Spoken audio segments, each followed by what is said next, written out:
C'est toujours un peu fébrile que j'accueille celle qui va probablement m'humilier tout à l'heure. Très certainement. Dans le quiz qui suivra sa chronique. Bonjour Clémentine Portier-Kaltenbach. Bonjour Stéphane, oui, vous aimez ça que je vous domine dans le quiz. Justement, C'est la Stéphane, gueule que j'ai attention. attachée à un poteau. Non, justement, attention, évitons de présenter Clémentine comme une historienne portée sur les à-côtés Tout à érotiques fait. de l'histoire. Il n'en est rien, hein. C'est là Non, elle une n'aime pas le caricature simpliste destinée à amuser nos auditeurs. Mais il est évident qu'il arrive à Clémentine de ne pas parler de sexe. Enfin, pendant 10-12 secondes, comme la dernière fois. Je vous préviens, messieurs, que moi, il n'est pas du tout dans mes intentions de passer mon temps à faire des histoires de cul. Parce que qui dit Catherine II dit sexe, voilà. Elle obéit docilement à sa maman et elle sait très bien que son mari continue à coucher avec sa mère, c'est sympa. Aujourd'hui, Clémentine Portier-Kaltenbach, on reste... Pas de sexe aujourd'hui, pas de sexe. On reste Ah non. chez les fous avec vous. Oui. Vous êtes dans la thématique. Vous allez nous dire qui était le plus fou de Caligula ou de Louis XIV. Alors moi, je dirais spontanément Caligula. Caligula, moi aussi. Non, Il y a une peut-être surprise. pas, monsieur. Alors, je vais vous raconter deux petites histoires. Oh On est oui. donc dans les années 40 avant Jésus-Christ et Caligula possède un cheval nommé Incitatus, ce qui en latin signifie l'impétueux. Il adore cet étalon qui gagne de nombreuses courses de chars et fait donc installer à son intention une écurie en marbre agrémentée d'une auge et d'un râtelier en ivoire. Il fait aussi meubler l'écurie et affecte plusieurs esclaves au service d'Incitatus.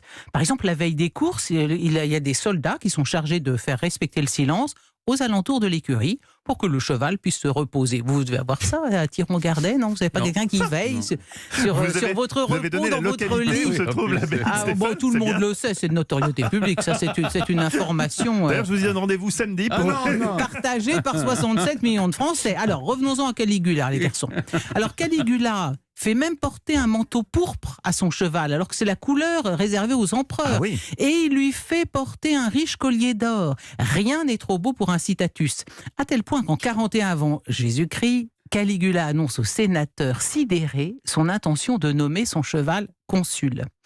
La veille de cette nomination, Caligula est assassiné par sa garde prétorienne. Il n'empêche qu'Incitatus est resté dans l'histoire comme le symbole d'une nomination sur des critères purement affectifs Ah oui. et irrationnels, plutôt que sur la moindre compétence.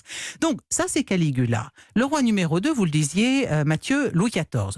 Louis XIV aime particulièrement le billard et c'est lui qui va le mettre en vogue. Et en fait, ce sont ses médecins qui lui ont prescrit de jouer au billard tous les soirs, après le souper, pour lui éviter de rester assis, parce qu'il a tendance à trop rester assis aux tables de Brelan et de Lansquenet.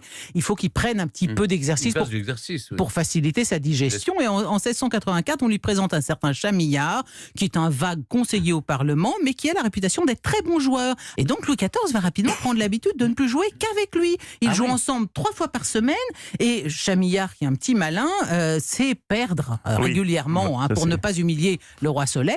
Et comme par ailleurs c'est un très brave homme, il connaît une ascension fulgurante. De maître des requêtes en 1686, il devient contrôleur général des finances en 1799. Et puis en parallèle à la stupéfaction générale, et alors qu'il ne connaît strictement rien à la chose militaire, le roi le nomme également ministre de la guerre en 1707.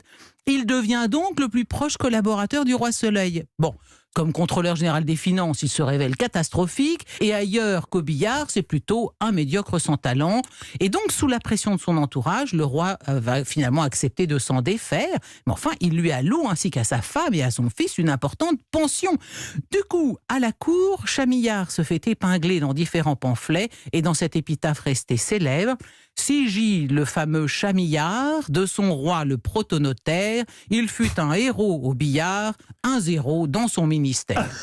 Alors, C'est pas mal. messieurs, moi je vous le demande, de ces deux monarques, qui est Ah. le fou? Est-ce que c'est Caligula qui voulait se moquer des sénateurs en nommant son cheval consul, ou Louis XIV qui nomma son partenaire de billard aux plus hautes fonctions de l'État? Qui est le plus Mais fou? c'est hein arrivé souvent depuis où un chef oui. de l'État nomme un exemple peut-être récent. un partenaire de chasse, par exemple, Oui.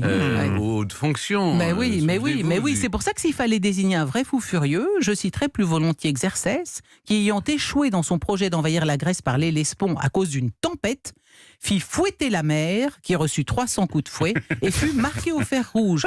Parce que sinon, d'une manière générale, m'est avis, comme vous Stéphane, que lorsqu'il s'agit des outrances de nos dirigeants et du choix de leurs favoris, on doit souvent, plutôt que la folie, évoquer simplement le fait du prince. Vous avez tout à fait raison, Clémentine. Portier-Kaltenbach, c'était formidable. Oui, mais vous voyez qu'on peut intéresser sans nécessairement aller en dessous de la ceinture. C'est vrai que ça marche aussi, Clémentine. Merci, vous restez avec nous.